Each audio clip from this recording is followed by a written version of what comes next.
We spend, well, so much time focused on the things we can see, right? The check marks, the goals, the stuff we achieve on the outside. The metrics. Exactly. But what about all that work happening inside? The healing, the self-progress stuff. It's messy, it's often invisible, and honestly, it's probably the most important work we do. Absolutely. But because it's internal, it's just so hard to know if you're actually getting anywhere. You feel like you're just, treading water sometimes. And that feeling, that uncertainty, that's often where people get stuck. It stops them. Healing asks for vulnerability, and yeah, that feels like a huge risk. It really does. But the flip side, and this comes through so clearly, is this incredibly high reward. It's a kind of deep fulfillment, something solid inside, and that external stuff just can't touch, can't shake it. Like building a strong foundation that no one sees. Precisely. It's the infrastructure work. And if you're willing to be, well, honest about that journey, it's probably the most valuable thing you'll ever do. Okay, so that's what we're digging into today. We want to pull out the real, tangible signs, the actual evidence that shows you are healing, even when it feels slow or messy or like you've hit a wall. Yeah, giving you that shortcut to understanding what's really going on inside. We're going past the basics here, looking at the mechanics of it. So let's unpack that first major shift, which seems pretty fundamental. Moving out of survival mode and into something more like synthesis. That's a great way to put it. And the first big sign of that shift, it's all about how you handle your emotions. Okay. Emotions. Yeah. See, in survival mode, your mind's priority is pure logic. What's right in front of you, what you can see. Why? Because feelings feel dangerous. Like they'll just stir up old pain. Exactly. They're reminders of things you've buried. Yeah. So the old system's main goal is just suppress, keep it down. Like if I don't look at the fire, maybe it won't burn me. Okay, that makes sense as a defense, but then how can actually feeling those emotions, maybe even feeling that old pain again, be a sign of progress? Isn't that going backward? It feels counterintuitive, I know. Yeah. But that's kind of the aha moment in healing. The big shift is realizing emotions aren't threats. They're just information, data. Information, how so? Well, when you start healing, you stop aiming for just one end of the spectrum. Yeah. Right? Like either forcing this intense positivity all the time or getting stuck wallowing in the negative. Synthesis means you start acknowledging all of it. The good, the bad, the irritating. Sadness, annoyance, joy. They're just data points. They tell you something about your environment or what you need internally.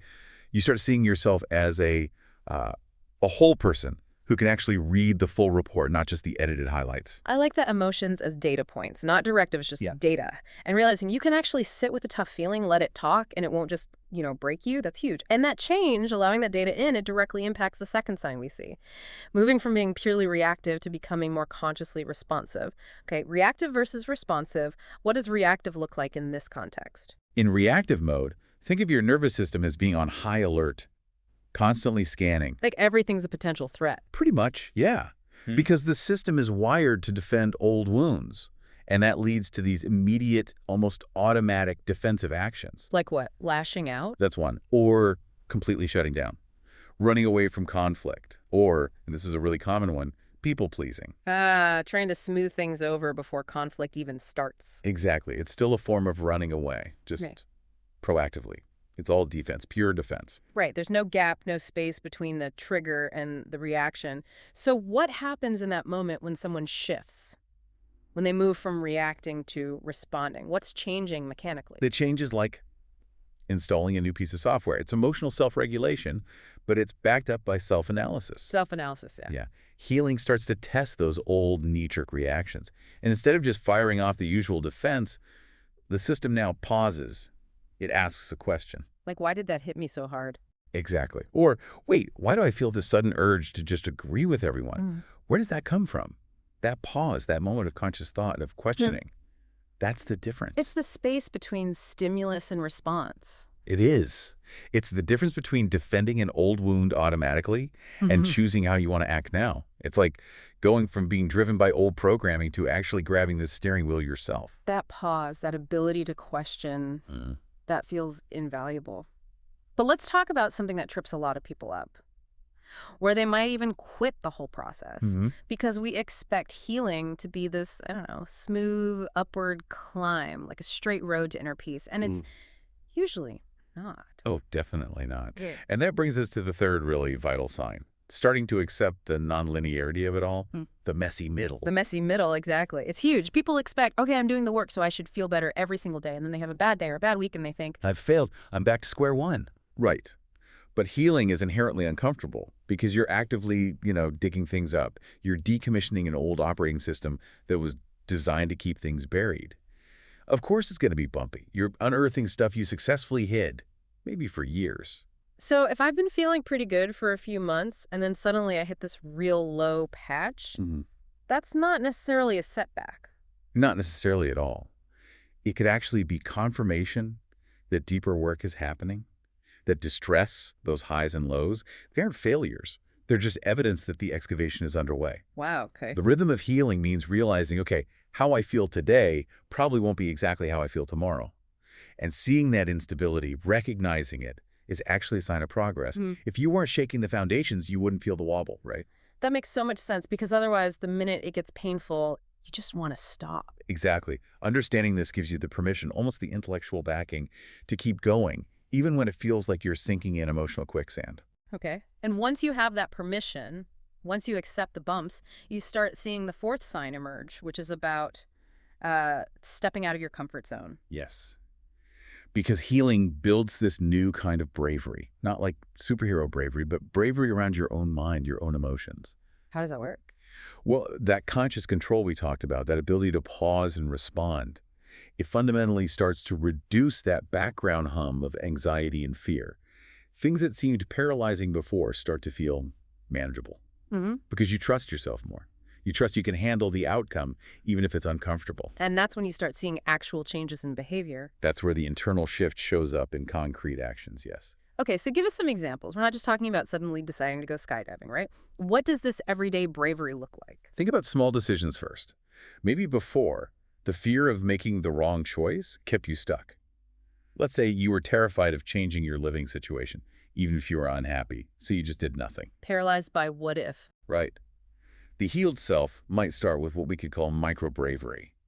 Maybe you find yourself redecorating your bedroom.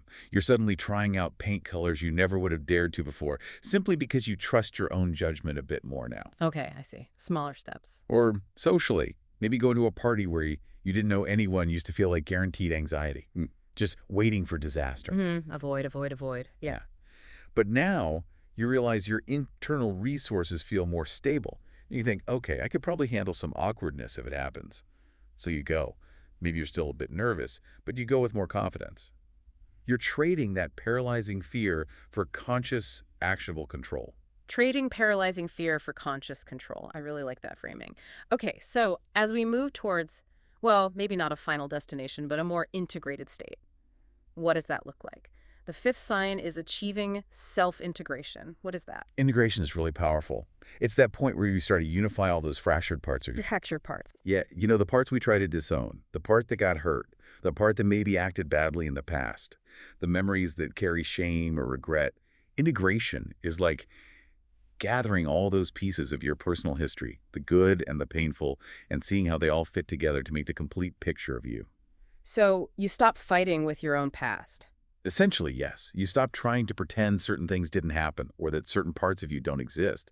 It's like taking a full inventory, the wins, the losses, the traumas, the joys, and seeing them all as chapters that contributed to who you are now, not as standalone things that define you entirely. Okay, so it's not about liking everything that happened, but accepting it's part of your story. Precisely. It's this deep reconciliation between your past and your present, right within yourself.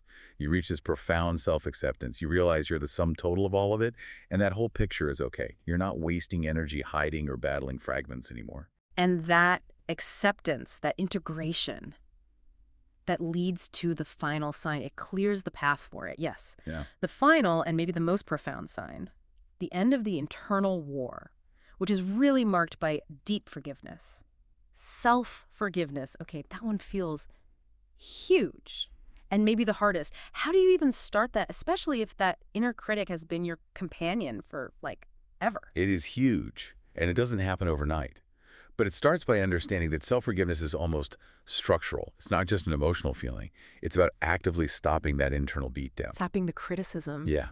You start to question those really harsh stories you tell yourself. You begin to realize, wait, that narrative, That was created by a wounded part of me or by that defensive part operating in survival mode. Inner peace starts to come not just from forgiving yourself for specific past mistakes, but forgiving yourself for just being human, for having vulnerabilities. Wow. Forgiving yourself for being human. And the practical payoff of getting there, of that deep self-forgiveness, it's incredible. What is it? It's basically the end of self-sabotage. When you reconcile those inner conflicts, you're no longer like this warring country inside yourself, right? With all these conflicting desires and emotions pulling you apart. Ah, because the different parts aren't fighting anymore. Exactly. When you stop internally criticizing and tearing down your own character, your actions start to align naturally with what you actually value. You achieve this kind of internal structural integrity. All that energy you used to spend fighting yourself, it's now free. It's available to move forward. The war, genuinely, is over. That feels like the ultimate reward for all this invisible, sometimes really painful internal work. So we've kind of mapped it out then, allowing emotions as data, shifting from reactive to responsive, accepting the messy, nonlinear path, finding those small acts of bravery, integrating all the parts of yourself. And finally, forgiving yourself to find that real inner peace. It's quite a journey. It's an immense amount of effort, absolutely. And look, no matter how far you get, that initial discomfort, that pull towards the old ways, it'll always try to lure you back. It tempts you to stop or ease up or just ignore whatever painful thing has surfaced this time. Yeah, the resistance is real, it is. But just remember this simple principle that seems to run through all of this. Whatever you resist, you prolong. So if you're showing up, even imperfectly doing this work, honestly, I'm proud of you. You're choosing the path towards real fulfillment. That's a powerful reminder. Okay, so maybe here's a final thought for you, the listener, to carry with you. As you're navigating this path, consider this. How does accepting that non-linear, messy nature of healing change how you even define success in this work? Maybe success isn't about having fewer bad days. Maybe it's about how quickly and how gently and how resiliently you pick yourself back up from the bad days that inevitably still come.